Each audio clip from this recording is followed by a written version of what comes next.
So when I say the word comfort food, I bet the word cheese comes to mind. How about if I told you cheese soup from 1949? No, the soup isn't from 1949, but the recipe is, and it's fabulous. Stick with me.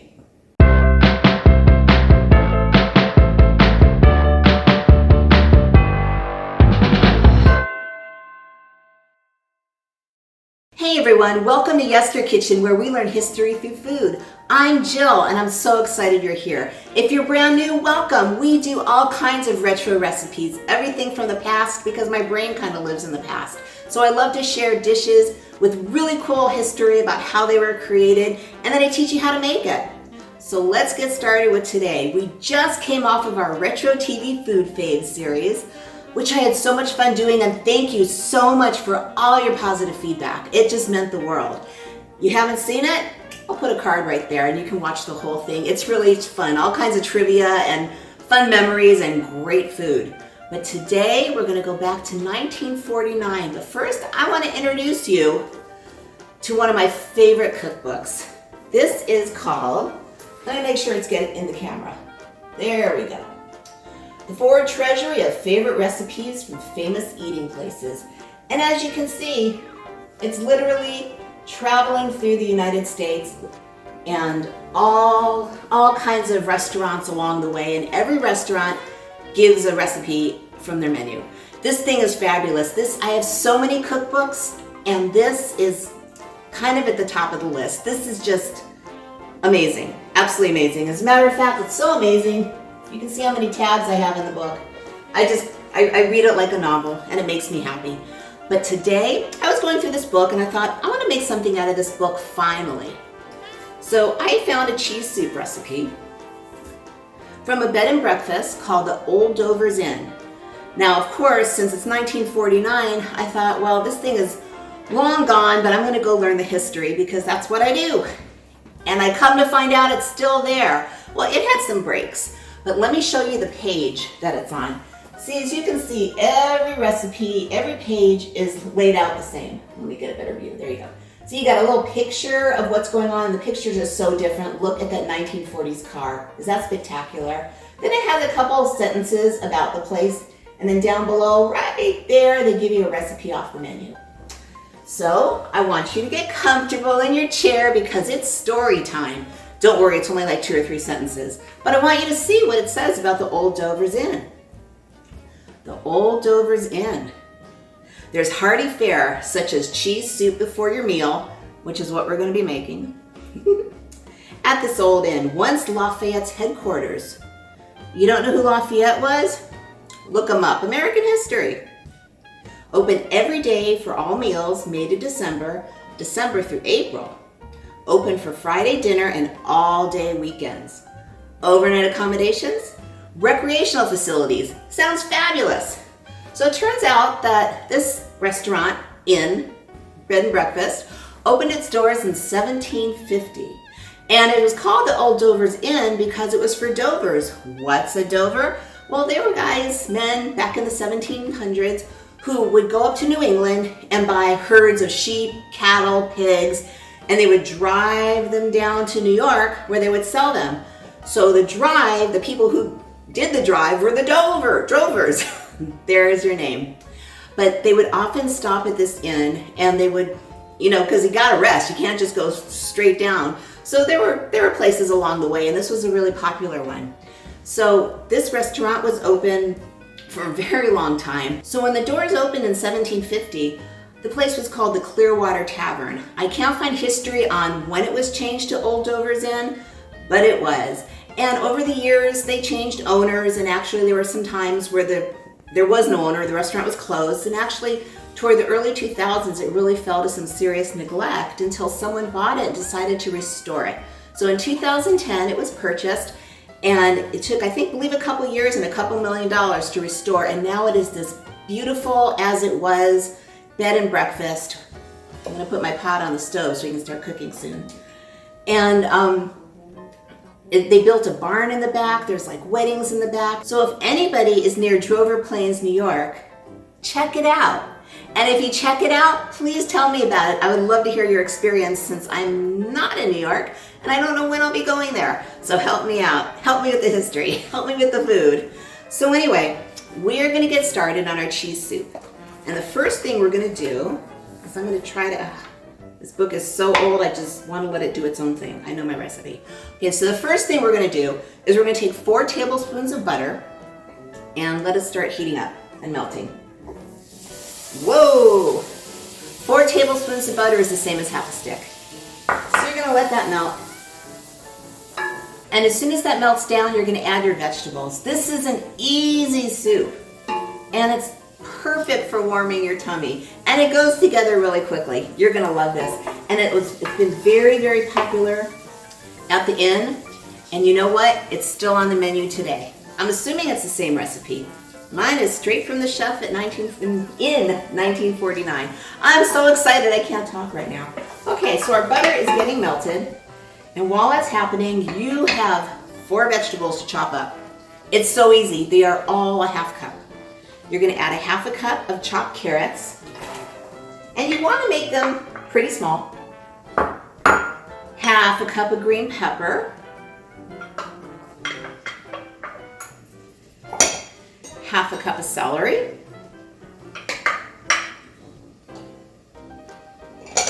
And a half a cup of onions. And you're just gonna kind of, stir them in there and make them all happy.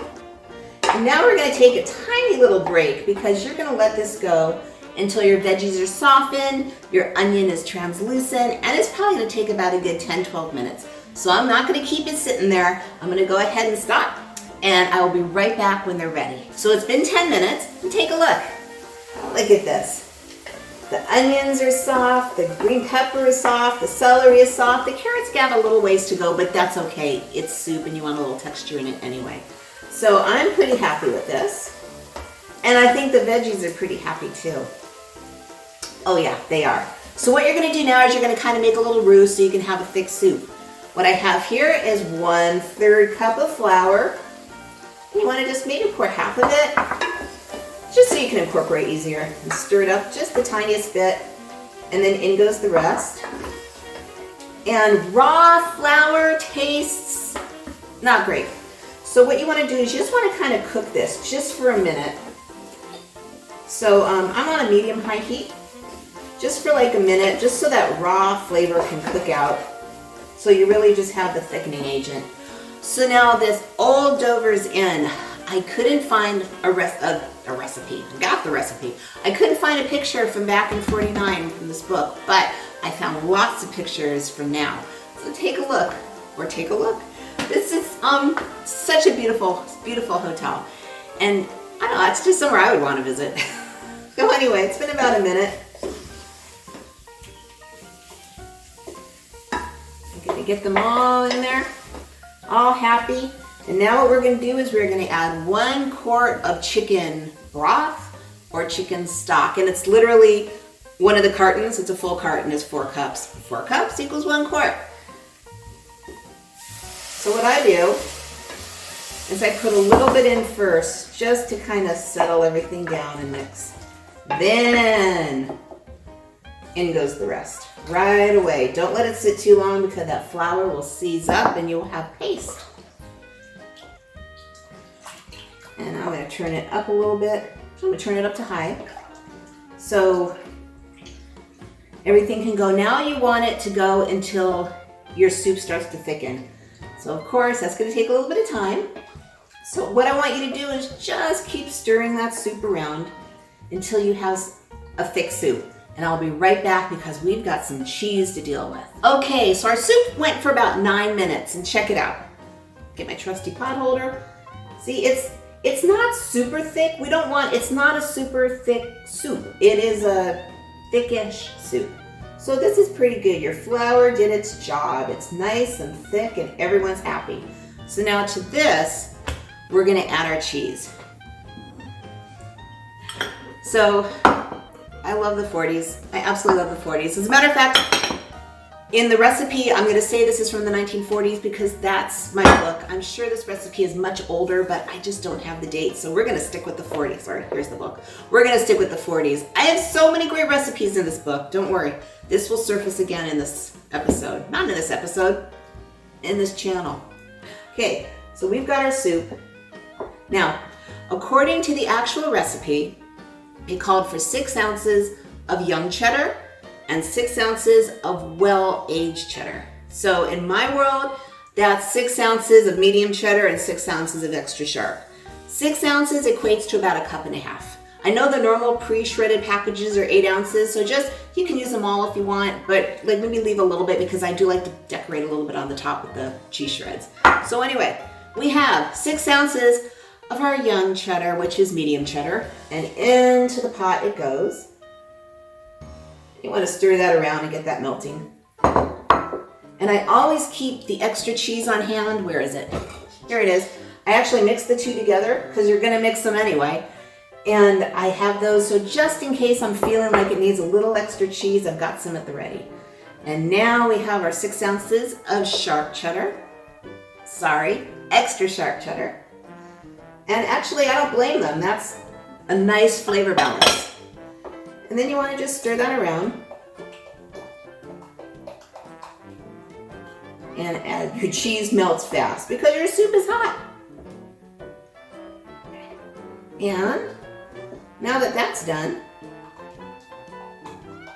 there we go. Now that that's done, I've got 4 cups of whole milk here. You don't need all 4 cups, but it says between 3 and 4 cups until the soup is thinned out. So I'm just going to start stirring. And I have a feeling that 3 cups are going to do me just fine. Because the 1/3 of a cup of flour, it just, it gives you a thick soup, but it doesn't give you a super thick soup. So I really don't think you need that full 4th cup. But as we always say, this isn't baking, this is cooking. So we can do whatever we want. If you feel it, add the last cup. And now we're going to just let this sit and stir and happily marry together until the soup is back hot. So give me just a minute. I'll come back when the soup is hot and I will let you know their version and my laziness. I'll be right back. Look at this. I can't even tilt it that much, it's so full. So I just want to remind you that this is meant to be a light soup. This is not one of those thick, rich, cheesy soups. This is a light cheese soup. If you taste it before you do anything else and you thought, nah, this could probably use a little more cheese to my taste, what's stopping you? Throw it in now, your soup is hot, it will melt. Just make sure you do a continuous stir until it's all incorporated. So according to the recipe, and according to the one picture I found online of this cheese soup, it's strained, which you can do. So I am gonna, but I like quick, I like easy, and I've tasted the soup with the vegetables in it. And you know what? I love the texture of the vegetables. I love the flavor of the vegetables. So we're gonna do it 2 ways just for you. So we're gonna do the Jill version, get that out of the way, which is lazy. And we're gonna do the proper restaurant version, and you can pick. So, the restaurant version, I have a pot, I have a strainer. We can see that, right? Yep. So I'm gonna bring my soup up here, and I'm gonna lift it up, and take my pot and my ladle. And it is, like I said, because it's a thinner soup, you're gonna be able to strain that really easy. And all your vegetables will just kind of hang out on top. This spoon out because we do not need you anymore. There we go. I'm prepared. I love Fiesta ware. Who else has Fiesta ware? Let me know. Okay, so we've got our vegetables, get them out of the way. So, version 1 is the Old Dover's Inn strained cheese soup. So I'm just gonna kind of pour our soup in there. And it is nice, it's silky, it's smooth, it's beautiful. And I'm gonna put a little cheese on top because why not? So that's one version. And you know what? Forgot to tell you, I don't think mine needs it, but before you strain, but at the very, very last step, give it a little taste. If you feel you need it, add a little salt and pepper. Fresh ground pepper. Okay, our next one is the Jill version, which is right out of the pot. Vegetables and all. I don't think I'm showing you this. Give me a second.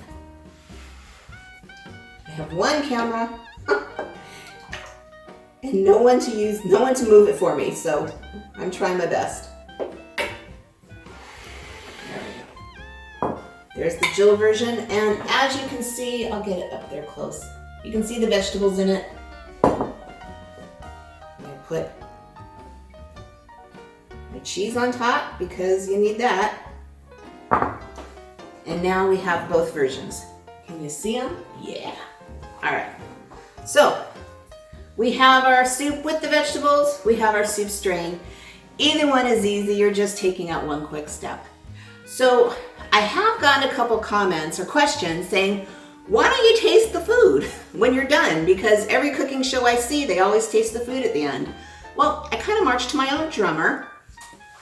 I want you to know, I test these recipes sometimes 2-3 times before they ever make it to an episode. So I know it's good. Also, most of the time it's really hot and I'm not feeling like burning my mouth. And if I just sit there and taste it and go, oh, this is wonderful, well, what else do you expect me to say? So every time they do it on TV, I'm like, well, what are they gonna do? Go, oh my God, I'm never gonna make this again. This is horrible. I haven't seen that yet. So I have a feeling they've tested their recipes too. So I really don't feel like I need to just eat it for the sake of eating it because it's so pretty and I need to take a picture of it soon anyway. So there is the answer to my question. It tastes great. Trust me, I just made it yesterday and now I made it again for you. And now you can make it and you can share 1949. I'm gonna stick with 1949 just because it's the date of the book. You can share the 40s with your friends, make soup. It is the perfect beginning to company over for dinner. And oh, by the way, have you subscribed yet? Because I've got a lot more coming. Not sure what I'm gonna do next week, but it's gonna be good. So make the soup, indulge in the history, look up the Old Dover's Inn online. You'll see it. You'll see all the menus and everything. It's fabulous. And if you make the soup, let me know. And by the way, what's your favorite soup? I kind of like cheese. I kind of like a lot. I don't know if I can narrow it down, but if you can, tell me what it is. And if you make the soup, tell me about it and send me a picture. And as always, have a great day, night, or whatever time this is. And always remember, history has never tasted so good.